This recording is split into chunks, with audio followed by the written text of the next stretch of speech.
लोकसभा चुनाव के तीसरे चरण के लिए प्रचार अब अंतिम चरण में है और चुनाव प्रचार के लिए अब 32 घंटे से भी कम का वक्त बचा है। ऐसे में सभी दलों ने प्रचार में पूरी ताकत झोंक दी है। तीसरे दौर में 23 अप्रैल को 13 राज्यों और 2 केंद्र शासित प्रदेशों की 116 सीटों पर वोट डाले जाएंगे।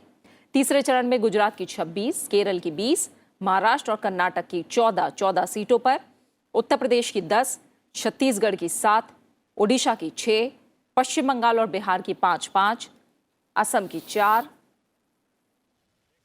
सीटों पर चुनाव होना है। इसके अलावा गोवा की 2 सीटें भी इस चरण में शामिल हैं, जबकि जम्मू कश्मीर, दादर नागर हवेली और दमन दीव की एक सीट पर मतदान होना है। इस दौर में कई दिग्गज उम्मीदवारों की किस्मत ईवीएम में कैद होगी। जिन दिग्गज उम्मीदवारों पर सबकी नजरें हैं उनमें गांधीनगर लोकसभा सीट से बीजेपी अध्यक्ष अमित शाह, ओडिशा के पुरी लोकसभा सीट से संबित पात्रा, उत्तर प्रदेश के रामपुर से जयप्रदा, पश्चिम बंगाल की जंगीपुर लोकसभा सीट से अभिजीत मुखर्जी, मैनपुरी सीट से समाजवादी पार्टी के मुलायम सिंह यादव और पीलीभीत से वरुण गांधी का नाम शामिल है। ओडिशा में लोकसभा के साथ ही विधानसभा चुनाव के तीसरे चरण के लिए भी कल शाम प्रचार थम जाएगा और इस चरण में विधानसभा की 42 सीटों पर भी 23 अप्रैल को मतदान होना है। लोकसभा चुनाव के तीसरे चरण के लिए प्रचार तेज हो गया है। विभिन्न दलों के नेता जनसभाएं और रोड शो कर रहे हैं। प्रधानमंत्री नरेंद्र मोदी आज 3 राज्यों में विशाल जनसभाओं को संबोधित करेंगे। प्रधानमंत्री नरेंद्र मोदी आज पश्चिम बंगाल, बिहार और उत्तर प्रदेश में 4 जनसभाएं करेंगे। प्रधानमंत्री पहले पश्चिम बंगाल के बुनियादपुर में जनसभा को संबोधित करेंगे। पश्चिम बंगाल में तीसरे चरण में बालूरघाट, मालदा उत्तर और मालदा दक्षिण, जंगीपुर और मुर्शिदाबाद संसदीय क्षेत्रों में मतदान होना है। साथ ही पश्चिम बंगाल के बाद प्रधानमंत्री बिहार के अररिया में जनसभा को संबोधित करेंगे। बिहार में तीसरे चरण में 5 सीटों सुपौल, खगड़िया, मधेपुरा, अररिया और झांझरपुर में मतदान होना है।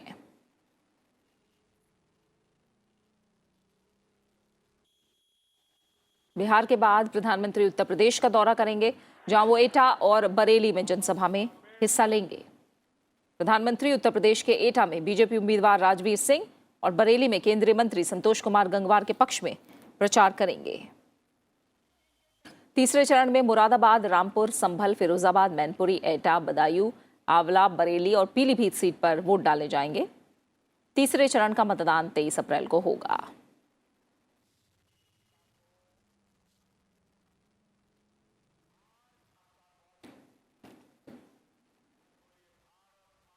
तो अब तीसरे चरण के लिए किस तरह से प्रचार जारी है, उत्तर प्रदेश की सरगर्मियां हमें बताएंगे हमारे संवाददाता नविक्रम सिंह हमारे साथ जुड़े हुए हैं एटा से।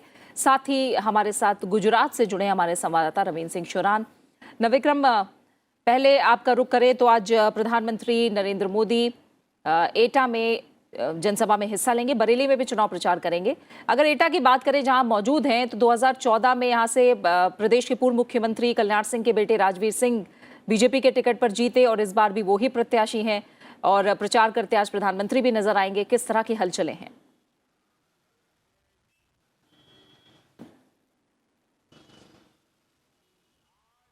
प्रीति, अगर इस इलाके की बात करें, एटा, मैनपुरी और फिरोजाबाद, जिस पूरे इस इलाके में चुनाव है जहां 10 सीटों पर, इसमें से ज़्यादातर क्षेत्र में समाजवादी पार्टी का कब्जा माना जाता था, समाजवादी पार्टी का बेहद प्रभाव माना जाता था।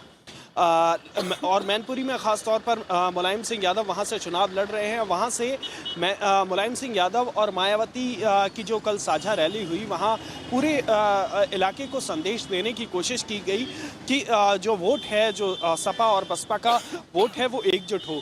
आज वही देखना दिलचस्प होगा कि इन 10 सीटों पर आज एटा और बरेली में जिस तरीके से प्रधानमंत्री नरेंद्र मोदी प्रचार करेंगे, वो क्या संदेश देते हैं और इन सीटों पर पिछली बार अगर मैनपुरी को छोड़ दें या बाकी इलाके में तो बीजेपी काफ़ी मजबूती से 2014 में लड़ी थी। इस बार बीजेपी अपना वो प्रदर्शन दोहराना चाहेगी। इसके बाद अगले चरण में भी वो जो तीसरा और चौथा चरण है दोनों समाजवादी पार्टी के गढ़ माने जाते हैं और समाजवादी के पार्टी के गढ़ में एक बार फिर बीजेपी अपना पुराना प्रदर्शन दोहराना चाहेगी। इसी कोशिश में प्रधानमंत्री आज एटा आ रहे हैं और वो आसपास के पूरे इलाके के लोगों के लिए जो उम्मीदवार हैं, प्रत्याशी हैं, वो प्रचार करेंगे। जी बिल्कुल, बहुत बहुत शुक्रिया नवविक्रम इस तमाम जानकारी को हम तक पहुंचाने के लिए। फिलहाल आपका। वहीं प्रधानमंत्री नरेंद्र मोदी ने टाइम्स नाउ को दिए इंटरव्यू में सेना, डिफेंस डील, किसान, रोजगार, चुनाव के दौरान आयकर विभाग की छापेमारी से जुड़े सवालों के जवाब दिए। आतंकवाद को लेकर 5000 साल पुरानी महान संस्कृति को अपमानित करने को लेकर प्रधानमंत्री नरेंद्र मोदी ने कांग्रेस पर निशाना भी साधा। एक महिला को, वो भी एक साध्वी को, इस प्रकार से प्रताड़ित किया गया। और मैं गुजरात में रह के आया हूं, मैं कांग्रेस की मोडस ऑपरेंडी को भली भांति समझ गया हूं। वो क्या करते थे, जैसे एक फिल्म की स्क्रिप्ट लिखते हैं वैसे पहले कागज पे बैठ करके स्क्रिप्ट लिखते हैं कि ऐसे ऐसे एक छोटा सा कहीं से ढूंढ के लाएंगे, उसको ऐसे फैलाएंगे, फिर इसमें ऐसे रंग भरेंगे, फिर ऐसे अंदर एक विलन को ले आएंगे, फिर उसके अंदर ऐसा हीरो हीरोइन लाएंगे और फिर स्टोरी बनाएंगे और फिर जाकर के हमारे यहाँ जितने एनकाउंटर हुए उन सबको ऐसे ही चलाया गया। हर घटना को ऐसी खींचते थे, जोड़ देते हैं। दूसरी बात मैंने देखा, जस्टिस लोया का जिसका नेचुरल मृत्यु हुआ था, उसी मोडस ऑपरेंडी से ऐसा केस बना दिया जैसे उनकी हत्या हो गई, उसी प्रकार से बना। तो ये, और इन दिनों भी ईवीएम को लेकर के लंदन में प्रेस करने वाले लोग थे, उसी मोडस ऑपरेंडी से किया। अभी हमने उन्होंने झूठी वीडियो बना करके डिमोनेटाइजेशन को लेकर के ड्रामा किया, वो भी ऐसा ही हुआ। अभी भी शायद 4 दिन पहले ऐसे ही एक ड्रामा किया था। तो ये इनकी मोडस ऑपरेंडी है, उसी मोडस ऑपरेंडी का हिस्सा है। और समझौता एक्सप्रेस का जजमेंट आ गया, क्या निकला। और आपने बिना सबूत को दुनिया में 5000 साल तक जिस महान संस्कृति और परंपरा ने वसुधैव कुटुंबकम का संदेश दिया, सर्वे अपि सुखिनः सन्तु सर्वे सन्तु निरामया का संदेश दिया, जिस संस्कृति ने एकम सत विप्रः बहुधा वदन्ति का संदेश दिया, ऐसी संस्कृति को आपने आतंकवादी कह दिया। उन सबको जवाब देने के लिए एक सिंबल है और इस सिंबल कांग्रेस को महंगा पड़ने वाला है। वहीं बीजेपी अध्यक्ष अमित शाह आज कर्नाटक और केरल में चुनाव प्रचार करेंगे। बीजेपी अध्यक्ष अमित शाह आज कर्नाटक के शिमोगा में रंगप्पा सर्कल से अंबेडकर सर्कल तक रोड शो करेंगे और इसके बाद अमित शाह केरल का दौरा करेंगे, जहां वो पट्टनमथिट्टा में रोड शो करेंगे। अल्पुझा में भी अमित शाह रैली को संबोधित करेंगे। 23 अप्रैल को तीसरे चरण में कर्नाटक में बाकी बचे 14 और केरल की सभी 20 सीटों पर वोट डाले जाएंगे। वहीं केंद्रीय गृह मंत्री आज उत्तर प्रदेश में और कांग्रेस अध्यक्ष राहुल गांधी छत्तीसगढ़ और बिहार में चुनाव प्रचार करेंगे। राजनाथ सिंह आज उत्तर प्रदेश के उरई में बीजेपी उम्मीदवार भानु प्रताप के लिए चुनाव प्रचार करेंगे। कांग्रेस अध्यक्ष राहुल गांधी भी आज छत्तीसगढ़ के बिलासपुर और दुर्ग में चुनावी रैली को संबोधित करेंगे। इसके साथ ही बिहार के सुपौल में भी राहुल गांधी का कार्यक्रम है। वहीं कांग्रेस महासचिव प्रियंका गांधी केरल के वायनाड में चुनाव प्रचार करेंगी। वायनाड लोकसभा सीट से कांग्रेस अध्यक्ष राहुल गांधी चुनाव लड़ रहे हैं। दूसरी तरफ उत्तर प्रदेश के रामपुर में अखिलेश यादव और मायावती संयुक्त रैली करते नजर आएंगे।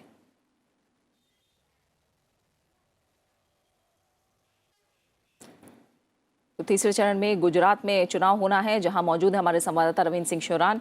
रविंद्र, बात करें तो प्रधानमंत्री नरेंद्र मोदी और बीजेपी अध्यक्ष अमित शाह दोनों का ये गृह राज्य है और पिछले 2 दशक से यहाँ बीजेपी का एक तरह से एक छत्र राज कायम है। 2014 में क्लीन स्वीप किया बीजेपी ने, वहीं जो कांग्रेस है वो 2017 के विधानसभा चुनाव में अपने प्रदर्शन से उत्साहित नजर आ रही है। कुल मिलाकर कैसा माहौल है गुजरात में चुनाव को लेकर?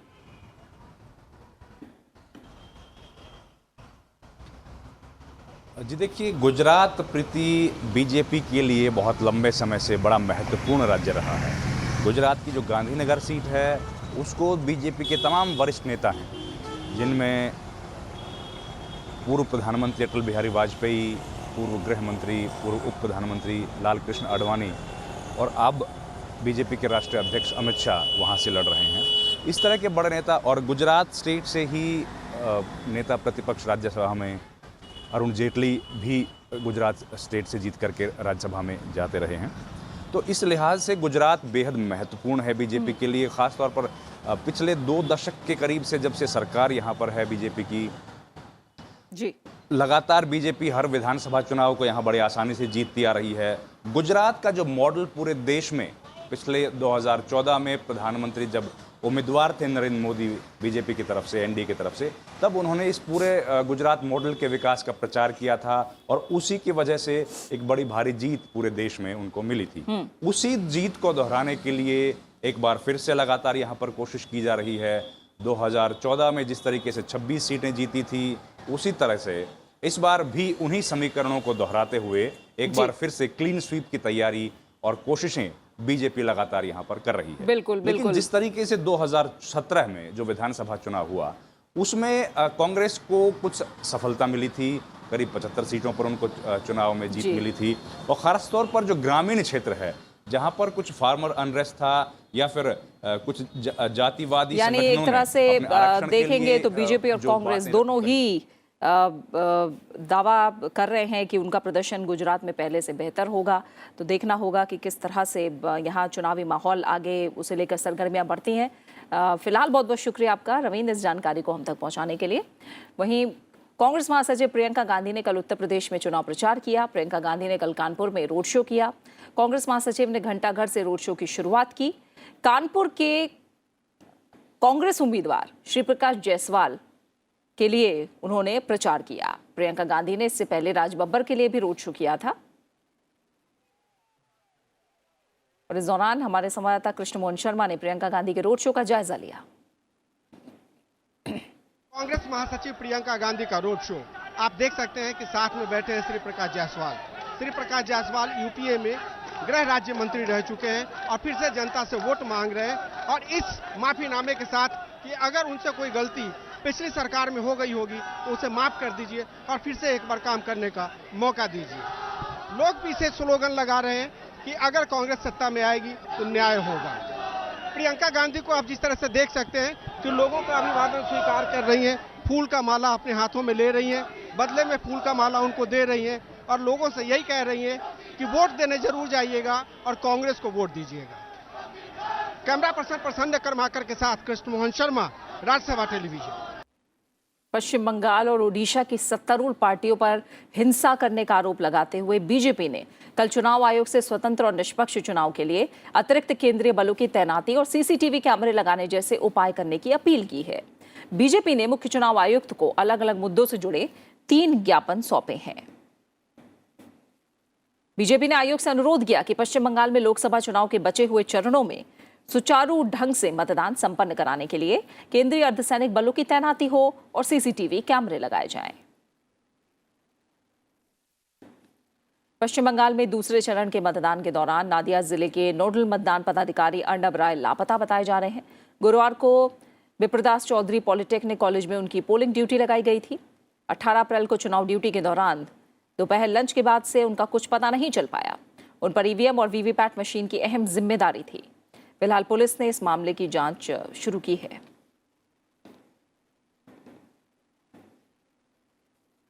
कांग्रेस के घोषणा पत्र में गरीबों को 72,000 रुपए सालाना की आर्थिक मदद देने के मामले में इलाहाबाद हाईकोर्ट ने पार्टी को नोटिस जारी किया है।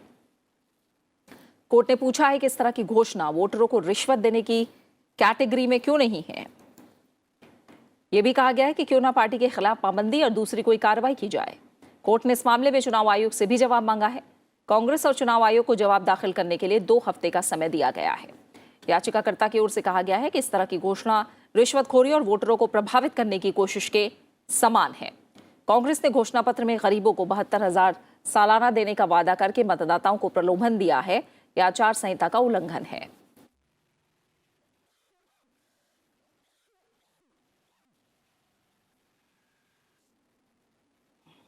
और अब बात चुनाव स्पेशल की।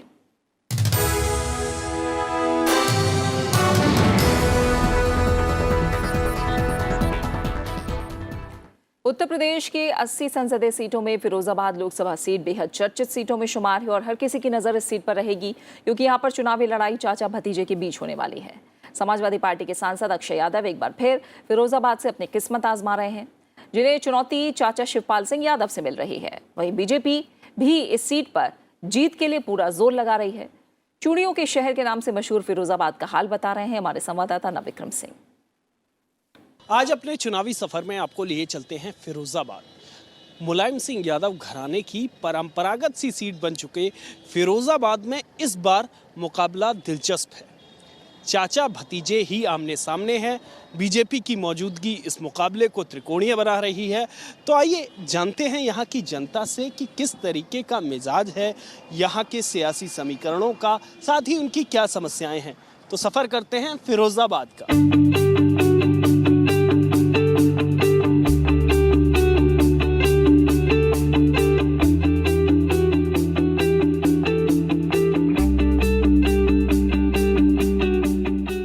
परिवार के दो दिग्गजों की लड़ाई के लिए इन दोनों मशहूर फिरोजाबाद वैसे जाना जाता है अपनी चूड़ियों के लिए। तरह तरह की बेमिसाल नायाब चूड़ियां यहां से देश और दुनिया में भेजी जाती हैं, खरीदी जाती हैं, जिनका व्यापार होता है। लेकिन इन दिनों यहां जो सियासी हालात हैं, जो राजनीतिक उथल पुथल है, क्योंकि दो दिग्गजों की लड़ाई है, दोनों मुलायम परिवार से आते हैं, दोनों एक साथ पार्टी में काम कर चुके हैं। और यहाँ फिरोजाबाद की जनता से बात करते हैं कि किस तरीके से वो देखती है इस पूरी लड़ाई को, क्योंकि फिरोजाबाद की जो सीट है कुछ दिनों से, पिछले कुछ चुनाव से मुलायम परिवार की परंपरागत सीट मानी जाती है। हालांकि निर्दलीय से लेकर कई अलग पार्टियों का 90 के दशक में यहाँ पर जो बीजेपी का बोलबाला था, लेकिन 2009 के बाद यहाँ पर अखिलेश यादव भी यहाँ से चुनाव जीत चुके हैं। राज बब्बर जो मौजूदा प्रदेश अध्यक्ष हैं कांग्रेस के, वो भी यहाँ से चुनाव जीत चुके हैं। लेकिन इस बार का चुनाव बेहद दिलचस्प है। आइए बात करते हैं। सबसे पहले मैं आपसे ही बात करूँगा, नाम बता दीजिए। जी मनीष। मनीष, इस बार आपको पिछले चुनावों से क्या अलग लगता है, कितना खास है? बिल्कुल खास है। यहाँ चचा भतीजे की लड़ाई है और फिर दोनों ही प्रत्याशी बाहर से हैं। अब की से बीजेपी ने अपने यहाँ का कैंडिडेट उतारा है, देखते हैं क्या होता है आगे। बीजेपी ने यहाँ से अपना जो मौजूदा हालात में यहाँ से लोकल कैंडिडेट उतारा है, तो चाचा भतीजे पर इस पर कोई फर्क पड़ेगा? बिल्कुल पड़ेगा और बीजेपी के कैंडिडेट जो इन दोनों की लड़ाई में वही जीतेंगे। गौरव, आप ये बताओ कि फिरोजाबाद को किस तरीके से देखते हो? क्या यहाँ और होने की ज़रूरत है, क्या काम करने की ज़रूरत है? देखिए, फिरोजाबाद बेसिकली चूड़ी और ग्लास का शहर है ना, और चूड़ी यहाँ पे फेमस है। तो इसलिए यहाँ की सरकार ने, अभी उत्तर प्रदेश की सरकार ने यहाँ पे कई फैक्ट्री लगाने की जो योजना चलाई है, तो चीज़ें अभी हो रही हैं, सरकार कर रही है काम। उत्तर प्रदेश सरकार ने अच्छा काम किया है। फिरोजाबाद की जनता अलग अलग इनके मुद्दे हैं, अलग अलग तरीके के विचार हैं, लेकिन इस बार फिरोजाबाद ये ज़रूर तय करेगा सपा में वर्चस्व की जंग को। क्या शिवपाल सिंह यादव उतने प्रभावी रह पाएंगे? यहाँ की सीट जीतने के बाद ही पता चलेगा। लेकिन फिरोजाबाद की लड़ाई को बीजेपी ने त्रिकोणीय बना दिया है और इस बार नतीजे यहाँ दिलचस्प देखने को मिल सकते हैं। कैमरामैन अमित राज गुप्ता के साथ नवविक्रम सिंह, राज्यसभा टीवी, फिरोजाबाद। दुनिया के सबसे बड़े लोकतंत्र भारत के आम चुनाव पर दूसरे देशों की भी बारीक नजर है। इस दौरान भारत की विदेश और घरेलू नीतियों के मुद्दों पर हो रही बहस को भी गंभीरता से देखा जा रहा है। हमारे संवाददाता अखिलेश सुमन ने भारत में जर्मनी के राजदूत जैस्पर वेग से खास बातचीत की। Deputy Ambassador of Germany in India is with me. Ambassador, this is the election time in India, and how are you liking, how are you watching Indian elections? Well, the impression that I take home for the time being is that India is a very vibrant democracy with competition between the various parties, between the various politicians. So it is democracy in the best sense of the word. So the type of debate that is taking place in India in the election time, how you evaluate it? How are you seeing it? Well, it's a very important debate. It's a debate on social issues, on economic issues. It's also on international issues and the Indian posture in the region. So the topics that are highlighted by the politicians are very close to the hearts and minds of the people, and that is what an election campaign should be about, to unfold programs and manifestos for the future and give the people an opportunity to choose how they want their country to be developed in the upcoming years. So do you think that this election will also shape, this debate will also shape the foreign policy of India in future? Well, there has been a lot of continuity in foreign and international policy of India. There have been nuances, but the most important thing is that India's role in the world has increased over the last years and decades.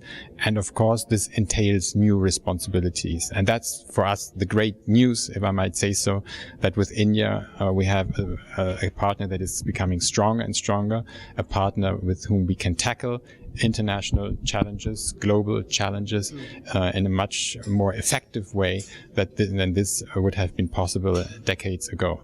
So we look for a partnership and we have a keen interest in a strong and prosperous India.